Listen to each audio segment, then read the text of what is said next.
Film की शुरुआत एक धमाके से होती है। धूप में तपते एक पत्थर की चट्टान का हिस्सा टूटकर गिरता है। एक खदान में कैदी बड़े बड़े पत्थरों को हथौड़े से तोड़ रहे हैं। उनमें से एक है जॉन रैम्बो। उसे काम रोकने को कहा जाता है। कोई उससे मिलने आया है। ये वही रैम्बो है जो कभी स्पेशल फोर्सेस में था और अब सजा काट रहा है। वो धीरे धीरे अपना हथौड़ा नीचे रखता है और एक गार्ड के साथ चलता है। फेंस के पास उसका पुराना जान पहचान वाला खड़ा है, कर्नल ट्राउटमैन। ट्राउटमैन की कमांड में रैम्बो ने वियतनाम वॉर लड़ा था। बाद में उसने आत्मसमर्पण कर दिया और फांसी से बच गया। अब सालों बाद ट्राउटमैन उसे जेल से बाहर निकालने का मौका लेकर आया है। वो गार्ड को थोड़ा अकेले में बात करने को कहता है और रैम्बो से कहता है कि सरकार को फिर से उसकी जरूरत है। जॉन, मैंने कहा था ना, जब भी मौका मिला मैं तेरी मदद करूंगा। अब भी कुछ अमेरिकी सैनिक वियतनाम में कैद हैं, उसी कैंप में जहां से रैम्बो पहले भागा था। वो इलाका, वो जंगल, कोई नहीं जानता जितना रैम्बो जानता है। काम है दुश्मन के इलाके में चुपचाप घुसकर ये पता लगाना कि वहां कोई जिंदा है या नहीं। रैम्बो ज्यादा बोलता नहीं। वो अमेरिकी सरकार पर अब भरोसा नहीं करता। वो जगह जहां उसे टॉर्चर किया गया था, वहां दोबारा जाना कोई सपना नहीं है। लेकिन जेल में अगले 5 साल की मेहनत मजदूरी की सजा भी उसे मंजूर नहीं। ट्राउटमैन जानता है कि रैम्बो को क्या चाहिए। आज़ादी। अगर वो मिशन पूरा कर लेता है और जिंदा लौटता है तो उसे अस्थायी रूप से आर्मी में बहाल किया जाएगा और राष्ट्रपति की तरफ से माफी मिलेगी। रैम्बो सोचता है उसकी जिंदगी में अब बचा ही क्या है, न पुरानी यूनिट, न दोस्त, न कोई परिवार। आज़ादी का मतलब ही क्या रह गया है किसी ऐसे इंसान के लिए जो अंदर से पूरी तरह टूट चुका है। लेकिन जंगल में छोड़े गए उन कैदियों की मदद करना, शायद यही उसे फिर से जीने की वजह दे सकता है। रैम्बो हाँ कर देता है। ट्राउटमैन कहता है कि अगली बार जब वो मिलेंगे वो थाईलैंड में होगा, एक स्पेशल ऑप्स एजेंट के साथ जो इस मिशन की निगरानी करेगा। जैसे ही ट्राउटमैन जाने लगता है, रैम्बो पूछता है, क्या ये मिशन सच में कुछ बदलेगा?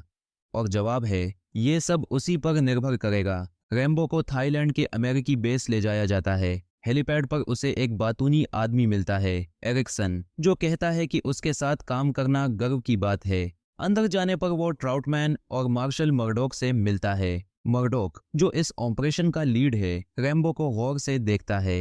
रिकॉर्ड और मेडल्स शानदार हैं, लेकिन क्या वो आदेश मान पाएगा? मर्डोक कहता है कि वो खुद भी वियतनाम में तैनात था और अपनी बटालियन के कई अच्छे लोग खो चुका है। इंटेल के अनुसार लगभग 2 पे 100 अमेरिकी अब भी मिसिंग इन एक्शन हैं। उनके परिवार जवाब चाहते हैं। रैम्बो का मिशन है दुश्मन के इलाके में घुसकर तस्वीरें लेना कि क्या कोई जिंदा है। उससे साफ कहा जाता है, लड़ाई नहीं करनी है, बस फोटो खींचनी है। दुश्मन से भिड़ने की सख्त मनाही है। अब हालात ऐसे हैं कि मिलिट्री एक्शन से पहले ठोस सबूत चाहिए। अगर रैम्बो फोटो लेकर लौटता है तो ट्राउटमैन की टीम उन कैदियों को निकालने जाएगी। रैम्बो कुछ नहीं कहता, लेकिन उसके चेहरे से साफ है वो किसी को पीछे छोड़ने के लिए तैयार नहीं है। बाद में ट्राउटमैन उसे मिशन की डिटेल्स देता है। रैम्बो को पैराशूट से ड्रॉप जोन में उतरना होगा। इस बार उसे पहले से ज्यादा गियर दिया गया है। ट्राउटमैन सलाह देता है कि इनका सही इस्तेमाल करे। इस बार तू अकेला जा रहा है, सिर्फ मांसपेशियां और चाकू से काम नहीं चलेगा। उसे ऑपरेशन कमांड सेंटर भी दिखाया जाता है, हाईटेक स्क्रीन और सिस्टम्स जो उसे सपोर्ट करेंगे। वहां उसे एक लोकल एजेंट से मिलना है। उसका नाम है कोबा। मर्डोक दावा करता है कि सब कुछ स्मूथ चलेगा, लेकिन रैम्बो का भरोसा नहीं बनता। वो बड़बड़ाता है, वियतनाम में सेफ्टी जैसी कोई चीज नहीं होती। मर्डोक घबरा जाता है। ट्राउटमैन उसे अलग ले जाता है। वो मर्डोक को समझाता है, रैम्बो से बेहतर कोई नहीं। वो एक अकेला आदमी है जो पूरी वॉर मशीन के बराबर है। वो जंग जीतना चाहता है जो सब हार चुके हैं, और जरूरत पड़ी तो अपनी जान भी दे देगा। डिप्लॉयमेंट से पहले रैम्बो अपना चाकू तेज करता है, बंदूक लोड करता है और एक्सप्लोसिव एरोहेड पैक करता है। ट्राउटमैन उसे गुड लक कहता है। रैम्बो को 26 घंटे में मिशन पूरा करना है और एक्सट्रैक्शन पॉइंट पर पहुंचना है। जाने से पहले रैम्बो धीरे से कहता है, मर्डोक ने झूठ बोला, उसका यूनिट उस इलाके में कभी नहीं था। वो साफ करता है, वो सिर्फ ट्राउटमैन पर भरोसा करता है। प्लेन टेक ऑफ करता है। मर्डोक और ट्राउटमैन जमीन से उसे जाते हुए देखते हैं। मर्डोक बुदबुदाता है, रैम्बो शायद कोई कैदी नहीं पाएगा। असल मकसद लोगों को शांत करना है, सैनिकों को बचाना नहीं। लेकिन रैम्बो उन्हें गलत साबित करना चाहता है। जैसे ही जंप का वक्त आता है, रैम्बो रात के अंधेरे में कूदता है, लेकिन महंगा गियर बेकार हो जाता है। उसका पैराशूट प्लेन से अटक जाता है। वो लगभग इंजन में खिंच ही जाता है। मर्डोक घबरा जाता है, मिशन कैंसिल करने को कहता है, लेकिन रैम्बो अपना चाकू निकालकर खुद को रस्सी से आजाद करता है और भारी बैग को नीचे गिरा देता है। लगभग सारा गियर खो जाता है, लेकिन वो खुद को बचा लेता है और जंगल में गिर जाता है। अब वो रडार से गायब है। मर्डोक फिर से मिशन खत्म करने की कोशिश करता है, लेकिन ट्राउटमैन उसे रोकता है और कहता है कि तय प्लान पर टिके रहें। उधर रैम्बो जमीन पर उतर चुका है। उसके पास कम सामान है, लेकिन इरादा पक्का है। सिर्फ चाकू, धनुष और कुछ तीर लेकर वो दुश्मन के इलाके में और गहराई में घुसता है। वो जंगल में तेजी से आगे बढ़ता है, टहनियों के नीचे से रेंगता है, सांपों से बचता है, कंपास का पीछा करता है। आखिरकार वो मीटिंग पॉइंट पर पहुंचता है। वहां उसे एक इंसान दिखता है, वियतनामी हैट पहने हुए। सावधानी से रैम्बो उसे पीछे से पकड़ लेता है, लेकिन वो एक औरत निकलती है। वो है कोबा, वही लोकल एजेंट जिससे उसे मिलना था। वो उसे नदी की ओर ले जाती है और बताती है कि जिस पीओडब्ल्यू कैंप में उसे जाना था वो काफी समय से खाली पड़ा है। रैम्बो की पूरी मेहनत बेकार, लेकिन एक आखिरी प्लान बचा है। वो एक समुद्री डाकुओं के अड्डे की तरफ जाते हैं। लोकल लोग जो मिलिट्री पेट्रोल से छुपने में उनकी मदद कर सकते हैं। हालात तनावपूर्ण हैं, लेकिन पैसे का लेन देन ठीक से हो जाता है। अब वो नाव से नदी के ऊपर की ओर बढ़ते हैं। रैम्बो पूछता है, ये लोग पेट्रोल बोट से कैसे निपटते हैं? जवाब में समुद्री डाकुओं का लीडर एक रूसी रॉकेट लॉन्चर दिखाता है। नदी की सवारी के दौरान कोबा रैम्बो से पूछती है, तुम वापस वियतनाम क्यों लौटे? वो अमेरिका वापस आने के बाद ज्यादा कुछ नहीं बोलता। उसे अब समझ आया कि जंग कभी सच में खत्म ही नहीं हुई, बस अब लड़ाई का तरीका बदल गया है। कम से कम जंग के मैदान में तो उसे लगता है कि वो आजाद उड़ रहा है। कोबाओ बताती है कि उसने इंटेलिजेंस ज्वाइन की ताकि वो अपने मर चुके पिता की जगह ले सके। वो मौतों से भरी इस दुनिया से थक चुकी है और अमेरिका जाकर शांत जिंदगी जीने का सपना देखती है, लेकिन उसे समझ नहीं आता कि रैम्बो क्यों बार बार इस खतरनाक जिंदगी को चुनता है। रैम्बो साफ कहता है, मैं तो बस एक ऐसा इंसान हूँ जिसे कोई याद भी नहीं करता। अगर मैं किसी पार्टी में ना भी आऊं तो किसी को फर्क नहीं पड़ता। वो अपना लकी चार्म पहनती है, एक नेकलेस। रैम्बो उसे अपना लकी चार्म दिखाता है, उसका कॉम्बैट चाकू। उधर ट्राउटमैन चाहता है कि वो जल्दी से निकालने वाली जगह की तरफ बढ़े। उम्मीद है कि रैम्बो वहां पहुंचेगा। मर्डॉक उसे रोकने की कोशिश करता है। उसे सैनिकों की जान की कोई परवाह नहीं है, लेकिन ट्राउटमैन अड़ा रहता है और आखिरकार उसे रात के बाद जाने की इजाजत मिल जाती है। रात में रैम्बो और कोबाओ उस कैंप में पहुंचते हैं। सब कुछ सुनसान और शांत लगता है। वे धीरे धीरे आगे बढ़ते हैं और देखते हैं कि एक औरत अंदर जा रही है, शायद गार्ड्स की कोई जान पहचान वाली। रैम्बो अपना धनुष तैयार करता है और कैंप में घुसने को तैयार होता है। कोबाऊ उसे रोकती है, तुम वहां अंदर नहीं जा सकते, हमें तो बस तस्वीरें लेनी थीं। लेकिन रैम्बो को अब किसी आदेश की परवाह नहीं। वो तार की बाड़ काटकर झोपड़ियों की आड़ में छिपता है। कैंप खाली लगता है, लेकिन वो आगे बढ़ता है। एक छोटी सी धारा पार करके वो एक झोपड़ी से दर्द भरी आवाजें सुनता है। अंदर उसे अमेरिकी कैदी मिलते हैं, गंदगी में, भूखे प्यासे। चूहे उनके ऊपर घूम रहे हैं। बाहर एक सैनिक बैंक्स पेड़ से बंधा होता है, जैसे कोई बिजूका। रैम्बो उसे आजाद कर देता है। वे ब्रिज की ओर चुपचाप बढ़ते हैं, लेकिन एक वियतनामी सैनिक अचानक उनके सामने आ जाता है। रैम्बो उसे चुपचाप चाकू से मार देता है। दूसरा गार्ड टॉर्च लेकर देखता है, लेकिन रैम्बो उसे भी तीर से गिरा देता है। कोबाओ भी पकड़ी जाने वाली होती है, लेकिन उससे पहले ही उसका हमलावर मर जाता है। अब तीनों एक साथ कैंप से भाग जाते हैं। रैम्बो वादा करता है कि बाकी कैदियों को लेने वो दोबारा आएगा। अगली सुबह वियतनामी सैनिक लाशें देखते हैं और भागने वालों का पीछा शुरू करते हैं, लेकिन बैंक्स बहुत कमजोर होता है, इसीलिए वे रुकते हैं। बैंक्स कहता है कि रैम्बो बिल्कुल वक्त पर आया है। कैदियों को लगातार इधर उधर भेजा जा रहा है और जबरन काम करवाया जा रहा है। जब रैम्बो बताता है कि जंग को खत्म हुए 10 साल हो चुके हैं, बैंक्स हैरान रह जाता है। उन्हें पता ही नहीं था कि इतना वक्त बीत चुका है। वे नदी तक पहुंचते हैं और समुद्री डाकुओं की नाव पर सवार होते हैं। अब सिर्फ 2 किलोमीटर बचते हैं एक्सट्रैक्शन पॉइंट तक, जहां ट्राउटमैन और एरिक्सन उनका इंतजार कर रहे होते हैं। लेकिन वियतनामी सैनिक एक रेडियो सिग्नल पकड़ लेते हैं और एक गश्ती नाव भेज देते हैं। जैसे ही गश्ती नाव नजर आती है, समुद्री डाकू रैम्बो से गद्दारी कर देते हैं। वे उसका हथियार छीन लेते हैं और उसे पकड़वाकर इनाम लेने की योजना बनाते हैं, लेकिन रैम्बो तेजी से रिएक्ट करता है। अपनी छुपी हुई चाकुओं से वो समुद्री डाकुओं को मार देता है, राइफल उठाता है और सभी गद्दारों को खत्म कर देता है। वो सबको कहता है कि पानी में कूद जाओ।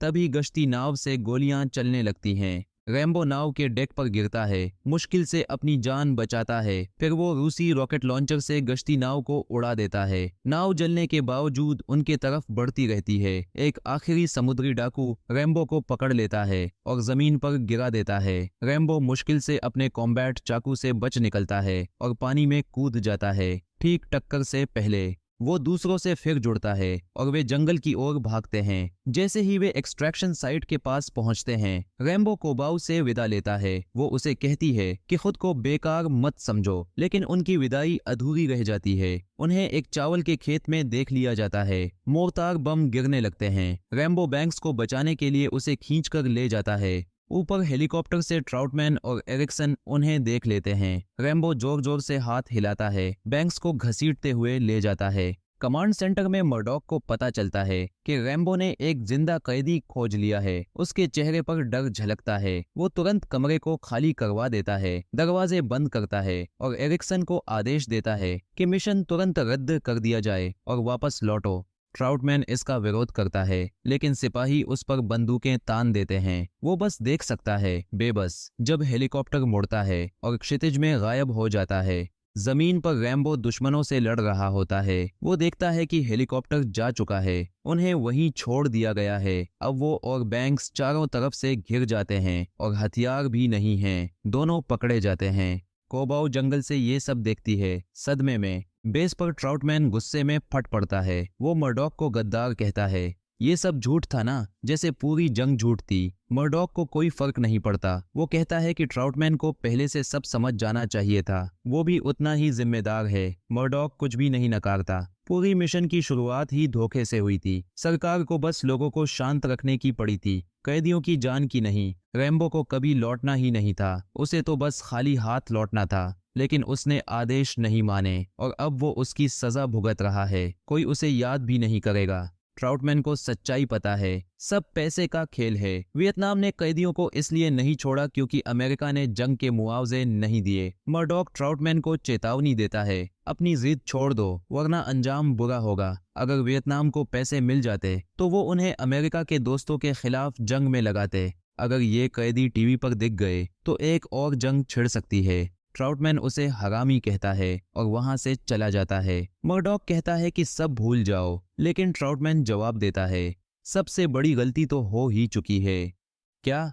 मर्डॉक पूछता है। रैम्बो, ट्राउटमैन जवाब देता है। उधर रैम्बो को टॉर्चर किया जा रहा है, गर्दन तक कीचड़ में गड़ा हुआ, बदन पर झोंके और हाथ लोहे की जंजीरों से बंधे हैं। बैंक्स को बाकी कैदियों के साथ एक पिंजरे में बंद कर दिया गया है। तभी एक सोवियत हेलीकॉप्टर कैंप में उतरता है। उसमें लेफ्टिनेंट कर्नल पोडोवस्की होता है। वो आदेश देता है कि रैम्बो को साफ करके उसके पास लाया जाए। दर्द के बावजूद रैम्बो कुछ नहीं बोलता। पोडोवस्की उसे सर्जेंट यूसेन से मिलवाता है, फिर रैम्बो के चाकू को अंगारों में डाल देता है। वो अच्छे पुलिस वाले की तरह बर्ताव करता है। रैम्बो से कहता है कि अपने सीनियर्स से संपर्क करे और एक चेतावनी भेजे। अगर अमेरिका ने फिर जासूसी की तो अंजाम बुरा होगा। रैम्बो उसके मुंह पर थूक देता है। तभी यूसेन आ जाता है और बिजली के झटके देने लगता है, लेकिन रैम्बो फिर भी चुप रहता है। पोडोवस्की जोर से पढ़ता है, ड्रैगन फ्लाई, वुल्फ, मृत। मर्डॉक ने मिशन रद्द करने का आदेश दिया था और रैम्बो को मरने के लिए छोड़ दिया था। एक और इलेक्ट्रिक शॉक झेलने के बाद भी रैम्बो शांत रहता है। इसी बीच कोबा छावनी में चुपके से घुसती है, एक गार्ड को बहलाने वाली लड़की के भेष में। उसे एक झोपड़ी में ले जाया जाता है, जहां वह तुरंत सैनिक को मार देती है और उसका हथियार ले लेती है। पूछताछ कक्ष में पोडोवस्की बैंक्स को लाता है ताकि रैम्बो पर दबाव डाला जा सके। यूसेन एक गर्म चाकू से रैम्बो के चेहरे पर निशान बनाता है और फिर बैंक्स की आंख पर चाकू रखकर धमकाता है, लेकिन बैंक्स रैम्बो से कहता है, हार मत मानो। तभी रैम्बो टूट जाता है और सहयोग करने के लिए तैयार हो जाता है। उसे रेडियो के सामने बैठाया जाता है। वह अंग्रेजी में बोलता है, मानो उसने हार मान ली हो। लेकिन कोबा उसकी आवाज सुन लेती है और झोपड़ी की ओर दौड़ती है। अमेरिकी बेस में मर्डॉक और ट्रॉटमैन रैम्बो की आवाज सुनते हैं। वे पूछते हैं, तुम्हारी स्थिति क्या है? रैम्बो बस कहता है, मर्डॉक को लाइन पर लाओ।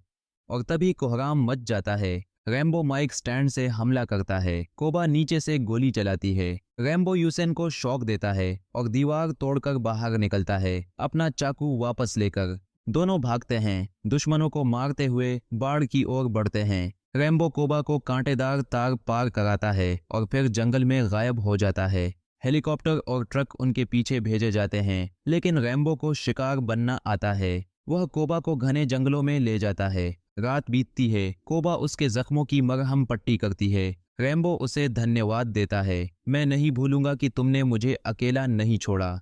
अब वह थाईलैंड की सीमा पार करने और घर लौटने की योजना बनाता है। कोबा उससे अमेरिका ले चलने की गुजारिश करती है। दोनों एक दूसरे को चूमते हैं, लेकिन तभी घात लगाकर हमला हो जाता है। पेड़ों के बीच से गोलियां बयान चलती हैं। कोबा घायल हो जाती है। रैम्बो गुस्से में हमलावरों को मार देता है, लेकिन एक बच निकलता है। वह कोबा को बचाने की कोशिश करता है, लेकिन वह उसकी बाहों में दम तोड़ देती है। बेस पर ट्रॉटमैन फिर से रेस्क्यू मिशन की मांग करता है। जब मर्डॉक मना कर देता है तो कर्नल उसे धमकी देता है कि वह ऊपर तक शिकायत करेगा। मर्डॉक का जवाब, वह ट्रॉटमैन को गिरफ्तार करवा देता है। उधर जंगल में रैम्बो कोबा का लॉकेट अपनी गर्दन में पहनता है और उसे पेड़ों के नीचे दफना देता है। अब उसका मिशन सिर्फ कैदियों को बचाना नहीं, बदला लेना भी है। वियतनामी और सोवियत सैनिक उसकी तलाश जारी रखते हैं, लेकिन रैम्बो अब सिर्फ एक परछाई है। वह झाड़ियों में छिपता है, पानी के नीचे रहता है, खुद को कीचड़ में लपेट लेता है और सैनिकों को एक एक करके चुपचाप मारता है। सिर्फ चाकू और धनुष के साथ वह एक अदृश्य शिकारी बन जाता है। वह दुश्मनों को जाल में फंसाता है, खेतों में आग लगाता है और धमाकेदार तीरों से पूरे दस्ता खत्म कर देता है। आखिरकार वह उस आदमी को ढूंढ निकालता है जिसने कोबा को मारा था। एक तीर से उसका शरीर आग के गोले में बदल जाता है। तभी आसमान में एक हेलीकॉप्टर आता है। यूसेन लौट आया है। वह बम गिराता है, लेकिन रैम्बो झील में कूदकर बच निकलता है। सोवियत हेलीकॉप्टर नीचे झुकता है ताकि उसे मार सके, लेकिन अचानक रैम्बो पानी से निकलता है और हेलीकॉप्टर पर चढ़ जाता है। कॉकपिट में उसकी यूसेन से हाथापाई होती है। हेलीकॉप्टर हिलता है। यूसेन रैम्बो की गर्दन पकड़ लेता है, लेकिन रैम्बो उसे बाहर फेंक देता है और पायलट को भी निकाल देता है। अब हेलीकॉप्टर उसकी कमान में है। वह कैंप पहुंचता है और बमबारी करता है। झोपड़ियां और उपकरण तबाह कर देता है। जमीन पर उतरकर वह बचे हुए गार्ड्स को मारता है और कैदियों को आजाद करता है। एक आदमी को गोली लगती है, लेकिन रैम्बो आखिरी सोवियत सैनिक को मार देता है और हेलीकॉप्टर उड़ाकर अमेरिकी सैनिकों को लेकर निकल पड़ता है। लेकिन लड़ाई अभी खत्म नहीं हुई है। कर्नल पोदोवस्की एक भारी हथियारों वाले गनशिप से पीछा करता है। वह सब कुछ दाग देता है। रैम्बो बचने की कोशिश करता है। एक सीधी टक्कर से रैम्बो का हेलीकॉप्टर मुश्किल से बचता है। वह उसे नदी के किनारे उतारता है। पोदोवस्की धीरे धीरे पास आता है। रैम्बो को बेहोश देखकर आखिरी वार की तैयारी करता है। तभी रैम्बो उठता है और रॉकेट लॉन्चर से हमला करता है। दुश्मन का हेलीकॉप्टर आग के गोले में उड़ जाता है। रैम्बो फिर से उड़ान भरता है, बेस की ओर लौटता है। रेडियो पर कॉल करता है, lone wolf calling wolf den, over. Murdoch उसकी आवाज सुनते ही घबरा जाता है और कमांड सेंटर से भागता है। ट्रॉटमैन कमान संभालता है। घायल सैनिकों के लिए तैयारी करो। रैम्बो हेलीकॉप्टर को जोर से लैंड करता है, बिना रुके M60 मशीन गन उठाता है और आगे बढ़ता है। एरिक्सन से कुछ नहीं कहता, बस निकल पड़ता है। ऑपरेशंस रूम में घुसते ही रैम्बो फायरिंग शुरू कर देता है। कंप्यूटर और कंट्रोल पैनल्स चकनाचूर हो जाते हैं। फिर वह मर्डॉक के दफ्तर का दरवाजा तोड़ता है। मर्डॉक डरकर सफाई देता है, मैं तो ऊपर वालों के आदेश का पालन कर रहा था। रैम्बो उसे दीवार से चिपका देता है और चाकू निकालता है। उसके हाथ कांप रहे हैं, डर से नहीं बल्कि खुद को रोकने की कोशिश से। उसे मारना सही लगेगा, लेकिन ये किसी चीज को ठीक नहीं करेगा। वह मर्डॉक की आंखों में देखकर कहता है, अब भी बहुत से अमेरिकी सैनिक विदेशी जेलों में सड़ रहे हैं। मुझे माफी नहीं चाहिए, कार्रवाई चाहिए। कुछ कर लो, इससे पहले कि बाकियों के लिए देर हो जाए। बाहर मेडिकल टीम कैदियों का इलाज करती है। ट्रॉटमैन रैम्बो से पूछता है, अब आगे क्या?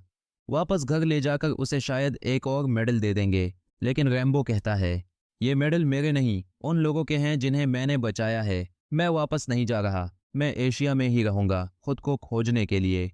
ट्रॉटमैन उसे समझाता है, घर चलो। लेकिन रैम्बो आगे ही देखता रहता है। वहां उसके लिए कुछ नहीं बचा। वियतनाम में जब उसके भाई मरे, कुछ उसके अंदर भी मर गया था। कर्नल पूछता है, क्या तुम अमेरिका को दोष देते हो? रैम्बो सिर हिलाता है, नहीं, मैं आज भी अपने देश के लिए जान दे सकता हूँ। मैं बस वही चाहता था जो हर सैनिक चाहता है,